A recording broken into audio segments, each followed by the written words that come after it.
Okay, welcome back to the human resources topic. Last term, term 2, we finished things off with looking at the role of human resource management and specifically looking at the interdependence of human resources with finance, operations and marketing. And we also had a bit of a look at outsourcing, a bit of a look at the strategic role of human resources. Now we're going to move on to the key influences on human resources, and we're looking at things from the perspective of some of the key stakeholders. So elements such as the government, unions, employer associations, and society.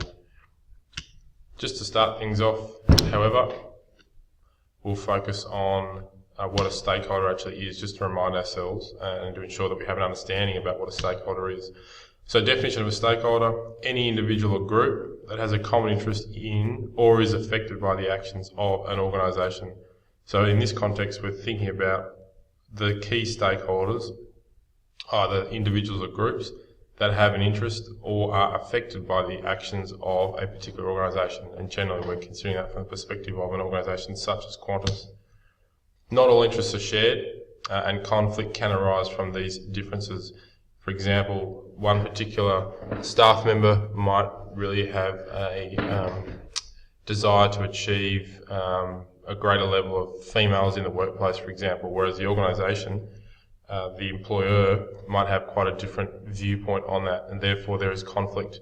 And that is a key influence on human resources, and it's effectively up to human resources to try to overcome that difference and to manage, as it says there, to manage the influences of each particular stakeholder, in that instance the employer and the employee. So stakeholders that we're going to focus on are the employers, i.e. the people who are doing the employing, the employees, those people working for that particular organisation, employer associations, the unions, government organisations, as well as society. And we'll start off by looking at employers and employees. So what's an employer? Those people who exercise control over employees. So Qantas is an example of an employer, for example. They are responsible for the payment of wages and or salaries and have the power to dismiss employees. The dismissal part of it we'll go into more detail down the track, but it's become a very complex area. It's not as easy as just saying to someone, sorry, you're dismissed. But the relationship there between the key stakeholder of the employer and the organisation is critical, and critical to a business being able to achieve its long-term objectives. And when we're thinking about things such as profitability, growth, solvency, and efficiency, for example. Those employers are stakeholders in the human resource management and in human resource management and in the overall human resource approach, because they use labour to try and meet their business objectives. So the employer, i.e. the business, i.e. Qantas, is using labour, i.e. the employee, to try to achieve their business objectives. Therefore, the employer is a key influence on the success and on the day-to-day operational ability and efficiency of an organisation such as Qantas. Employer responsibilities can include things such as, and they're much broader than this, but they can include things such as to negotiate agreements, i.e. that could be pay agreements, it could be hours of work agreements, and also resolving disputes with workers, and hopefully resolving disputes internally without needing to go to arbitration, or without needing to have the influence of a union, or without needing to go to an employer association, for example. So the relationship, the influence of an employer on an organisation is critical, and it's a key influence on the relationship between the employer and the employee, which will lead to business success. And human resources plays a critical role in that relationship, because often they are the ones who need to come in and ensure there's a smooth path and that there's an effective relationship between the employer and the employee. In terms of the employees, okay, so those workers, and hopefully your worker's not like this bloke up here who's fallen asleep on the job. Hopefully they are motivated.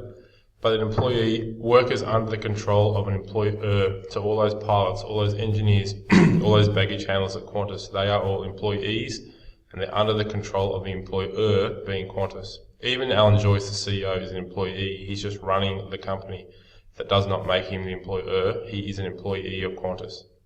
This control includes the workplace location, for example. Where is this office going to be situated? For Qantas, most of their staff are out at Mascot.